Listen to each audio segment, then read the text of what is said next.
Good evening, everybody, and welcome to the Marchena Perspective, episode number 8. Thank you very much, everybody, for tuning in. Zohran Mamdani has become the mayor of New York City, officially. He's the mayor-elect. He won the previous mayoral elections, and this is, in my personal opinion, one of the elections that have been the most bombastic and that definitely was catching everybody's eyes and attention and opinions in the past decade. I would even say, like, everybody had a strong stance and everybody had a very strong opinion when it came to Mamdani, his measures, his policy, what he was running on, the things he was promising. And I think that also a lot of people, and I include myself on each and every single candidate when it came to having an opinion on what they were offering, what they were promising, a lot of people were also paying a lot of attention to Andrew Cuomo and Curtis Lewa, who, in my personal opinion, was my favorite candidate. Curtis Lewa, he's always been big on safety. I am a father, of course, since I have kids. Safety in the streets and safety where I live in New York City, you know, like I've mentioned before, guys, I live in New York City. I am from New York. So safety is very important to me, especially as the head of a family and the protector of an entire family. So since a lot of people depend on me, when Curtis Lewa was being so big on safety, that was definitely something that caught my attention. However, he did not gather the proper numbers for him to be a top, I would say, contestant against Andrew Cuomo and, of course, Zohran Mamdani. Now, I want to analyze the mayoral race from a very objective perspective, okay? I want to dig a little deeper into Zohran Mamdani, his persona, what he was running on, his promises, and what I think, in my humble opinion, will be the future of New York City under Zohran Mamdani. So let's get started with the quintessential part of his race, his run as a mayor.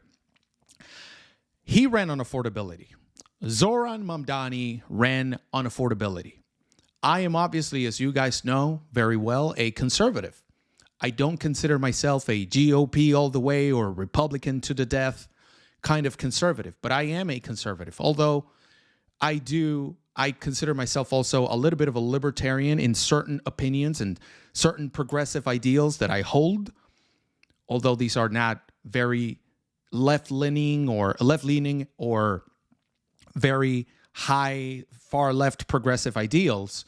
I am definitely a conservative. However, I understand why Mamdani was appealing to most people here in New York City. I understand. I really do. I did not support his race. I did not support a lot of his standpoints on many issues. I did not support a lot of his ideas. I think a lot of them are not even his authority or under his wing or under his authority in general for him to even get to fruition. And I think that there are a lot of things that he's not going to be able to accomplish. I really, truly believe that there are a lot of things he's not going to be able to do for two main reasons. A lot of them have to come from the federal or governor level. So he's not even really the one that pulls the trigger. He can, of course, ask for permission.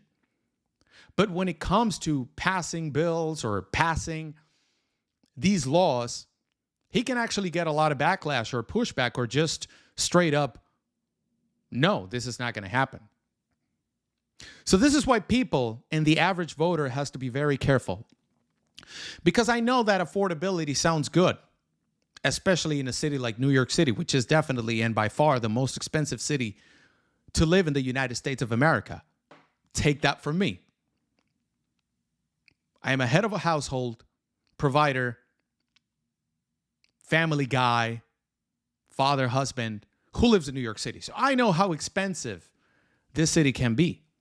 So obviously when you hear a Zohran Mamdani who appeals to the masses saying that he's going to make stuff free buses, free groceries or cheaper groceries. Obviously, this is going to be appealing to the majority of New Yorkers. But here's the thing. I think that as voters, we need to be more intelligent. We need to be more capable of digging deeper when it comes to people, political candidates, just promising things. Because like I mentioned before, the first thing that worries me about Zohran Mamdani is the fact that a lot of people were saying, oh, this is a vote against the establishment, understanding that Andrew Cuomo was the establishment. When, as a matter of fact, Andrew Cuomo does not possess the support of the establishment whatsoever. Andrew Cuomo really ran as a loner because of course, you guys know the things that he was accused and found guilty of in the past. The way he was running the money, the things he was covering and being part of. I'm not going to go into the details. You guys know this very well, especially if you live in New York like me. Now, Zohran Mamdani is not as anti-establishment as all these people on social media are claiming for him to be. I mean, it just takes 2 minutes of a Google search in order for you to understand and see and confirm that this guy is absolutely and utterly rich. He comes from a rich family, very wealthy family, very successful, financially successful mom. My boy literally had 3 weddings, one in Dubai, one in Uganda, one in New York. I don't think a lot of New Yorkers can even afford more than one wedding, let alone 3, in 3 different countries, in 3 different places on the planet. I don't think a lot of people know or understand that he does possess the support of the establishment. He was literally endorsed by the governor of New York City. Well, of the state of New York, excuse me, Kathy Hochul. He literally counted with the support of the Muslim community and everybody who matters and makes decisions and moves masses in the Muslim community in New York City. He literally counted with the support of the Jewish community. He shook hands with the right people in the Jewish community in order for him to have proper support. And we know how important the Jewish vote is in New York City. We know how many Jewish people we have in New York City that have a placement in the proper spheres, of society and government here in New York City that make decisions and move the right pieces on the chessboard.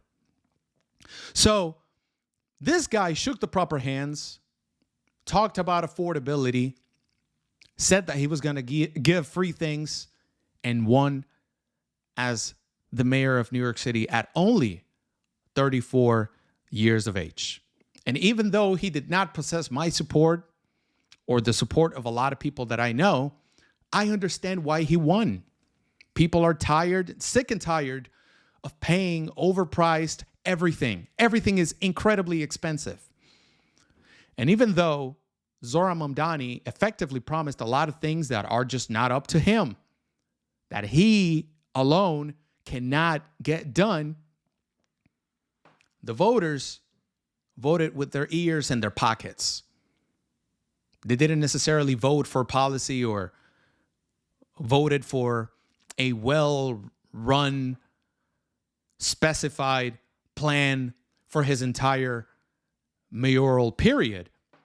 They voted with their pockets, and a lot of people are being affected in their pockets in New York City and in the entirety of America. So what do I think the future of New York City is going to be under Mamdani?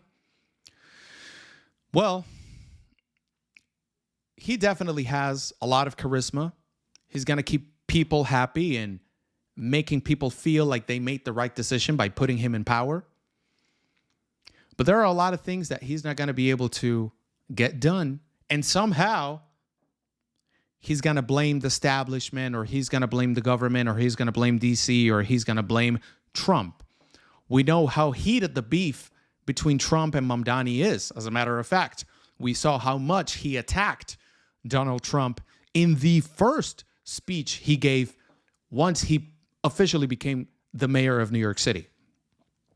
So what do I think he's going to do? Well, I think that the future of New York City relies on the hands of a person that is definitely underqualified, that is definitely a populist who cannot really come to fruition when it comes to the promises he made. City-run grocery stores is not going to happen. That's not going to fly. Let me tell you that from now on. I can tell you that from the get-go. That's not going to fly, Mamdani. Free buses is something we already tried and it completely failed. Buses were basically a place where bus drivers were getting assaulted, and of course, they were being used just as the trains. They were being used as homeless shelters at that point. So that was a failed experiment. We used to have the 116 line completely for free, and that did not work. A lot of people have a rebuttal stating that, but other countries and other cities have free buses, such as Serbia, for example. Yes, but we are not Serbia. We're New York City. We need to understand that we have a certain culture, and New York City culture did not work out when it came to having free buses as something that could be done long term. So what do I think the future of New York City is going to be under Mamdani? I think that a lot is going to be said, but very little is going to get done. And somehow, he's going to find a way to blame Donald Trump for all of it. And the voters that put him in power and the people who were rooting for him will completely drink the Kool-Aid and believe, because of the Trump derangement syndrome that most people have on the left, they're going to believe that effectively this is all Trump's fault. And I think that that's what's going to happen. That's my humble opinion. So what do I want? Well, I'm definitely going to pray for Mamdani to actually do a good job, even though I was not a supporter of him. And I don't think I will, unless he does an outstandingly excellent job. I'm not a supporter of Mamdani. I think he lied a lot during his campaign. I think he's a drifter in a lot of his opinions and things that he's actually going to be able to do. I think he's actually backed up and backed down from a lot of things he promised because he knows he's not going to be able to get them done because it's not for him to decide. But I really hope he does a good job. I care more about New York City than I care about being right. So my message to Zohran Mamdani, I wish you the best. I think that you're a very young individual. You still have a lot to learn. You're only 34 years of age, and you have been given a very important, if not the most important job in definitely the financial center, the financial capital, and the cultural capital of the United States of America, which is New York City. You have been given and bestowed an incredible responsibility, and I pray that you are fit for the role of mayor of New York City. Thank you very much, everybody, and God bless you all. See you on the next one. Hello there, and thank you very much for watching today's episode. I really hope you enjoyed the video, and if you did, do not hesitate to like and subscribe to the channel for you to get more content like this. Thank you very much. God bless you, and see you on the next one.